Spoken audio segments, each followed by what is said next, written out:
anak balita, dan anak-anak di bawah 5 tahun juga membutuhkan aktivitas gerak yang membuat si buah hati sehat dan juga bugar, di samping motorik si kecil yang terus berkembang.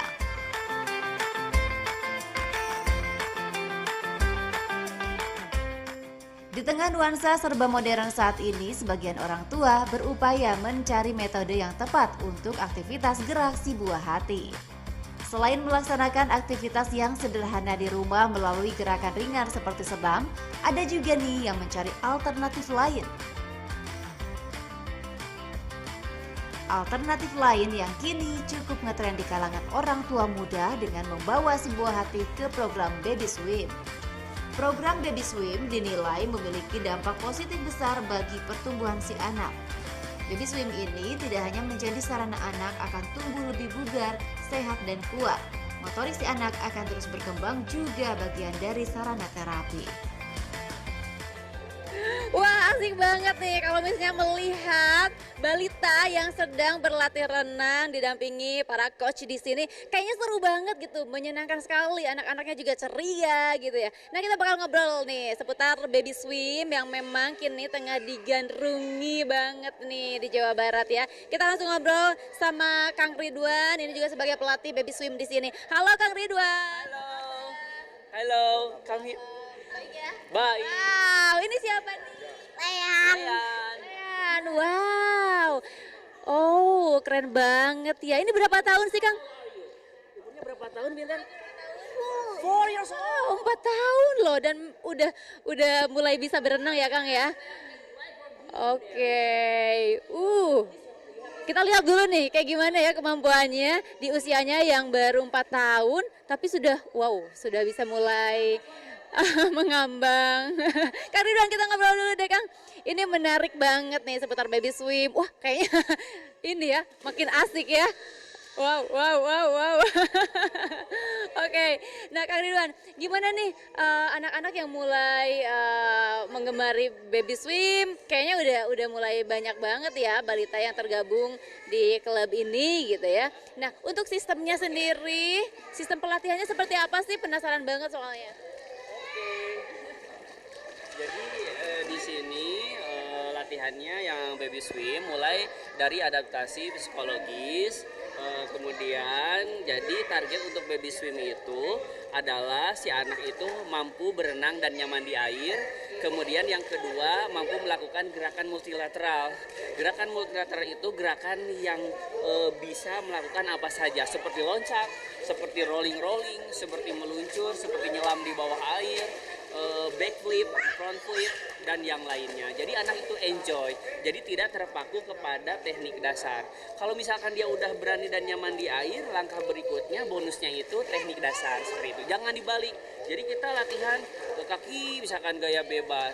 Biarkan gerakannya itu multilateral aja, natural.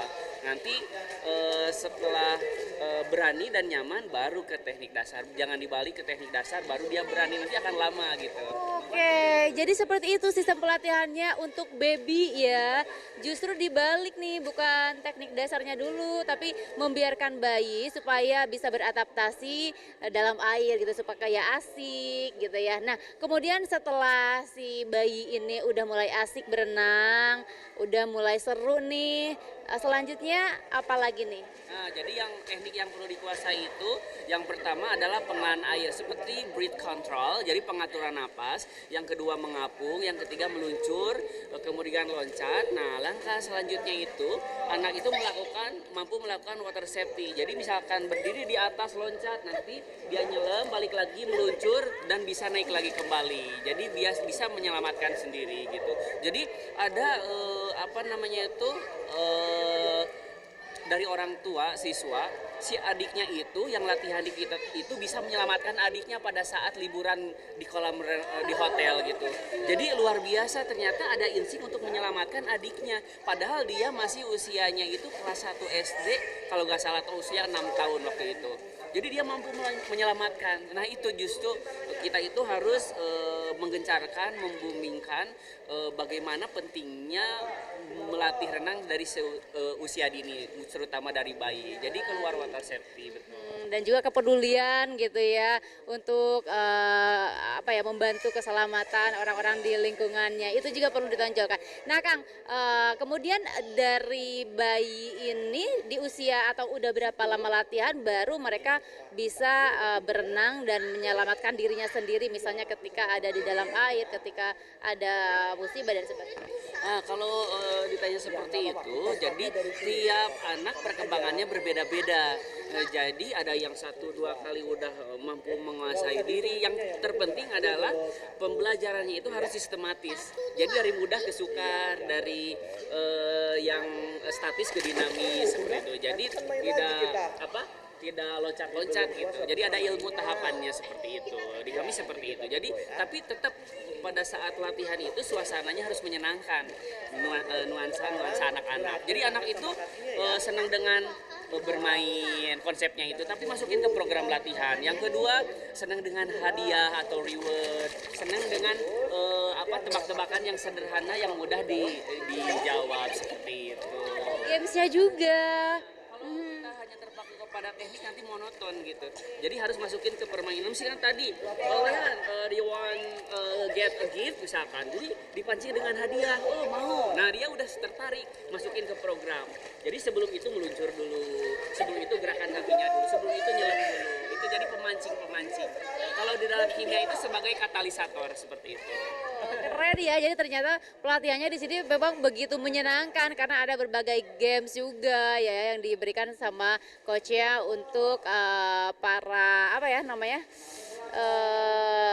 anak-anak nih, buat student yang memang berlatih di sini gitu ya.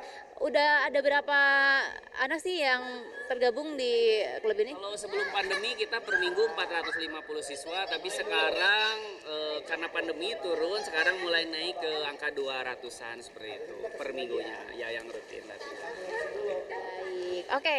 Kabarnya bakal ada lagi nih event yang melibatkan bayi-bayi ini gitu ya, berolahraga di dalam air. Kabarnya ada. Nanti Ayu bakal cari tahu juga nih kebenarannya nanti sama Kang Rahmat kali ya Kang ya. Oke, Kang Ridwan makasih ya. Lanjutkan lagi. Yo, kita lanjut lagi ngobrol sama Kang Rahmat yang memang katanya sih ada sebuah event yang dikhususkan buat anak-anak ini untuk olahraga.